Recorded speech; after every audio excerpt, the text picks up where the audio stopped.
Hi everyone, welcome to the channel. आज मैं आपके लिए लेके आई हूँ प्रेपोजिशंस पर 20 MCQs।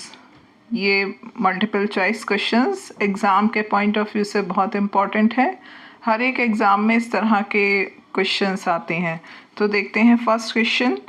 Cause feed dash grass. Cows जो है घास खाती हैं, तो फीड मतलब होता है एक ऐसा वर्ड है जो अपने साथ फिक्स्ड प्रेपोजिशन लेता है, वो है on. Cows feed on grass. Feed on का मतलब होता है भोजन के रूप में कुछ खाना। तो गाय क्या खाती हैं भोजन के रूप में? ग्रास। तो cows feed on grass, B option सही होगा यहाँ पर। ऐसे ही जैसे birds feed on insects. Birds क्या खाते हैं? इंसेक्ट्स, कीड़े मकोड़े। तो फीड ऑन का मतलब होता है किसी चीज़ को भोजन के रूप में खाना। सेकंड है आई congratulate you dash your grand success.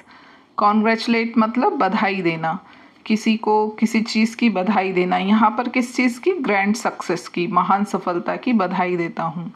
तो कॉन्ग्रेचुलेट के साथ जो प्रपोजिशन आता है वो होता है on. I congratulate you on your grand success. मैं आपको आपकी महान शानदार सफलता पर बधाई देता हूँ। इसी तरीके से बर्थडे पर कॉन्ग्रेचुलेट करना, आई congratulate you on your birthday. Promotion होने पर आई congratulate you on your promotion, congratulate you on your marriage. तो कॉन्ग्रेचुलेट के साथ कौन सा प्रपोजिशन आता है? ऑन। थर्ड है I am tired dash these programs. मैं इन प्रोग्राम्स से तंग आ गई हूँ, ऊब चुकी हूँ। तो जब तंग आने की बात हो तो हम टायर्ड के साथ प्रपोजिशन लगाते हैं ऑफ, मतलब फेड अप हो गई हूँ। इतने प्रोग्राम्स होते हैं कि मैं फेड अप हो गई हूँ, टायर्ड ऑफ हो गई हूँ। ठीक है। तो जब किसी चीज़ से परेशान होने की बात हो, तंग होने की बात हो, तो हम लगाते हैं टायर्ड के साथ ऑफ प्रपोजिशन। तो कौन सा सही होगा? ए। फोर्थ है my father is pleased dash me. Pleased का मतलब होता है खुश होना, संतुष्ट होना। तो मेरे पिता मुझसे प्रसन्न हैं। तो प्लीज्ड अपने साथ प्रपोजिशन लेता है विद। प्लीज्ड के साथ जब प्रपोजिशन आता है विद तो उसका मतलब हो जाता है खुश होना, प्रसन्न होना। My father is pleased with me. इसी तरीके से हैप्पी वर्ड होता है, हैप्पी मीन्स भी खुश होना। तो हैप्पी के साथ भी कौन सा प्रपोजिशन आता है? हैप्पी के साथ भी विद प्रपोजिशन आता है। I am happy with you. ठीक है। हैप्पी मीन्स भी खुश होना। फिर सेटिस्फाइड एक वर्ड है, इसका मतलब होता है संतुष्ट होना। इसके साथ भी प्रपोजिशन आता है विद। तो ये कुछ सेम से मीनिंग वाले वर्ड्स हैं जिसके साथ सेम प्रपोजिशन आता है with. My father is pleased with me, my father is happy with me, my father is satisfied with me. तो इस तरह से ये यूज़ होती हैं। फिफ्थ है pour some milk dash my cup. Pour means उड़ेलना, कुछ दूध उड़ेल दो, किसमें? मेरे कप में। तो जब बाहर से अंदर की ओर मूवमेंट दिखाई दे, दूध डालना है कप में, तो आउटसाइड से इनसाइड जब मूवमेंट दिखाई दे तो उसके लिए हम प्रपोजिशन लगाते हैं into. Pour some milk into my cup. The man jumped into the river. तो बाहर से अंदर की ओर मूवमेंट जब दिखाई दे तो हम प्रपोजिशन लगाते हैं into. Pour some milk into my cup. मेरे कप में कुछ दूध डाल दो। 6 है a man of courage will never yield dash difficulties. साहस से भरा हुआ इंसान, नेवर मीन्स कभी भी, यील्ड का मतलब होता है गिव अप करना, हार मान लेना, झुक जाना। वो कभी भी डिफ़िकल्टीज़ के आगे यानी प्रॉब्लम्स के आगे कभी भी सरेंडर नहीं करता है, झुकता नहीं है, हार नहीं मानता है। तो यील्ड एक ऐसा वर्ड है जो अपने साथ प्रपोजिशन लेता है टू। ये फिक्स्ड प्रपोजिशन है जो कि ईल्ड के साथ आता है। ईल्ड टू का मतलब है झुक जाना, हार मान लेना, सरेंडर कर देना, गिव अप कर देना। तो साहस से भरा हुआ इंसान कभी भी मुश्किलों के आगे सरेंडर नहीं करता है, झुकता नहीं है, घुटने नहीं टेकता है। ईल्ड टू मतलब हार मान लेना, झुक जाना। 7th है I am surprised dash your failure. मैं आपकी असफलता पर, सरप्राइज्ड मतलब आश्चर्यचकित हूँ। तो सरप्राइज्ड एक ऐसा वर्ड है जो अपने साथ फिक्स प्रेपोजिशन लेता है एट। ऐसे ही एस्टोनिश्ड एट, मतलब जो सेम मीनिंग वाले वर्ड्स होते हैं, जैसे एस्टोनिश्ड का मतलब भी होता है सरप्राइज हो जाना।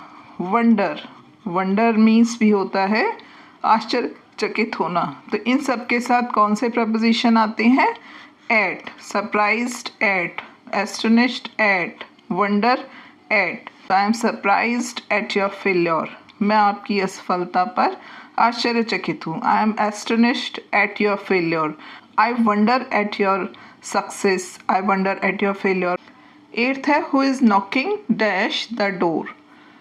दरवाजे पर कौन खटखटा रहा है। नॉक मतलब होता है खटखटाना। तो नॉक एक ऐसा वर्ड है जो अपने साथ प्रेपोजिशन लेता है एट। और डोर क्या है? स्पेसिफिक लोकेशन है।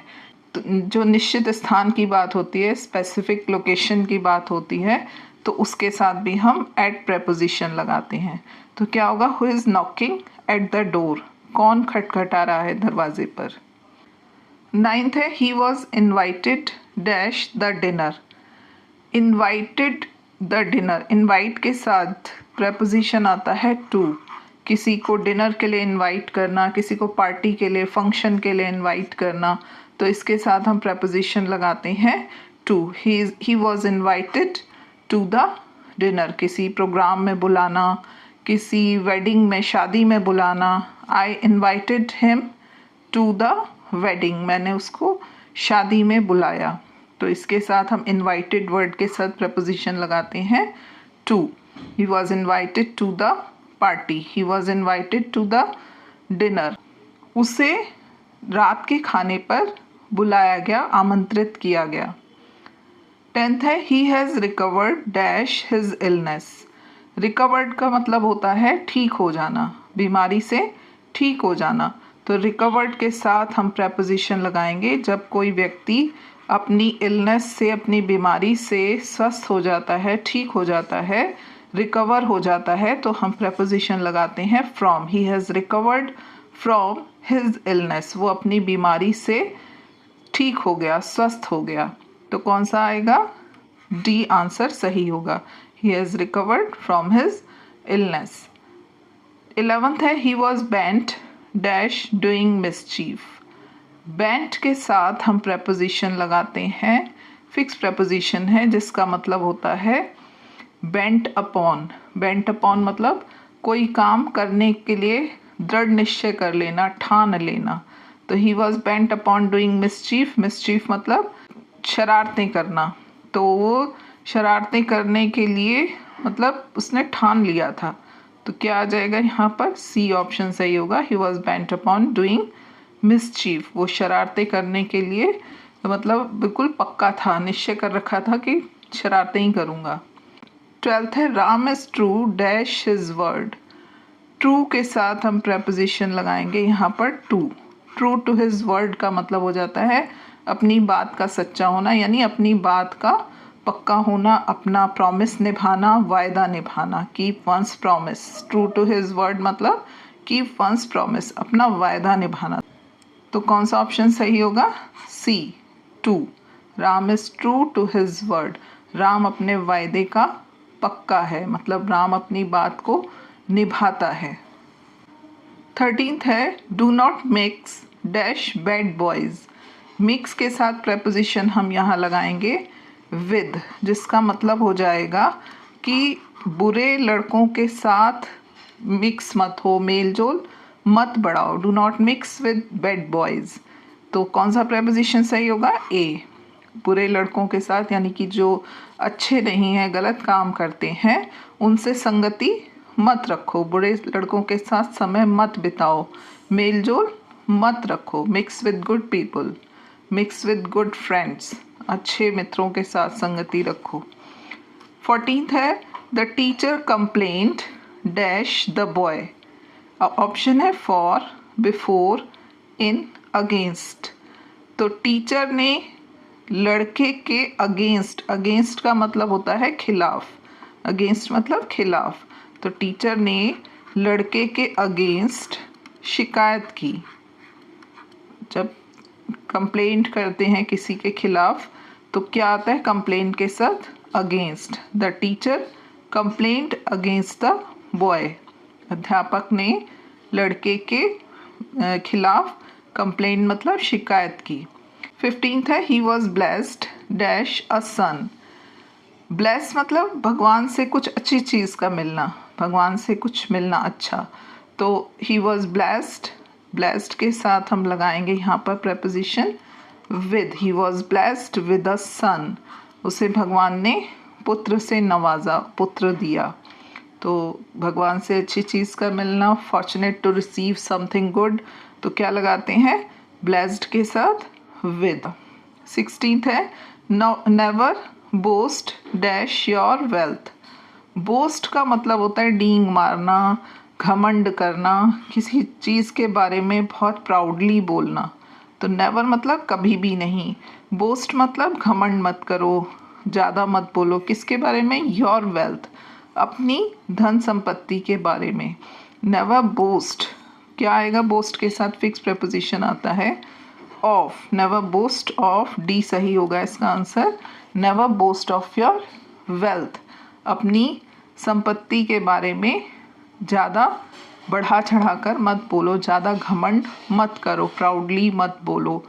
Never boast of your money, never boast of your power, अपनी पावर का घमंड मत करो, इस तरह से।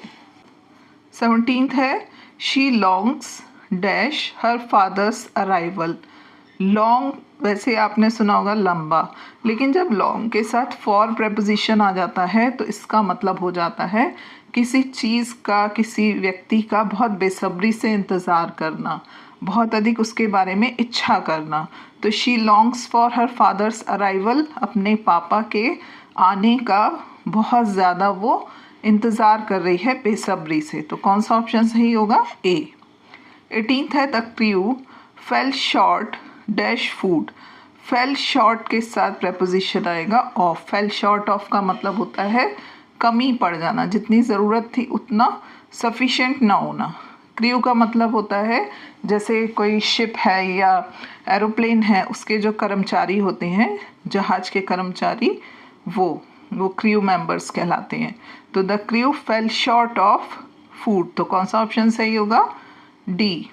मतलब जो क्रू मेंबर्स थे उनके पास खाने की कमी हो गई। We fell short of money, हमारे पास पैसों की कमी हो गई। 19th है ही डील्स डैश क्लोथ। तो यहाँ पर आएगा इन। जब किसी चीज़ का व्यापार करते हैं तो हम डील के साथ प्रेपोजिशन लगाते हैं इन। वो कपड़ों का व्यापार करता है, he deals in cloth. 20th है he has reputation dash honesty. Reputation मतलब प्रतिष्ठा, प्रसिद्धि। उसकी प्रसिद्धि किस चीज़ की है? ऑनेस्टी, ईमानदारी की। तो रेपुटेशन के साथ प्रेपोजिशन आए।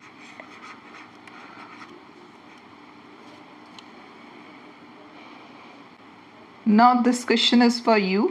आई congratulate you dash your birthday. Options हैं in, on, of, at. Comment box में लिखकर बताइएगा कि कौन सा आंसर सही होगा। मिलते हैं नेक्स्ट वीडियो में। Till then goodbye, take care.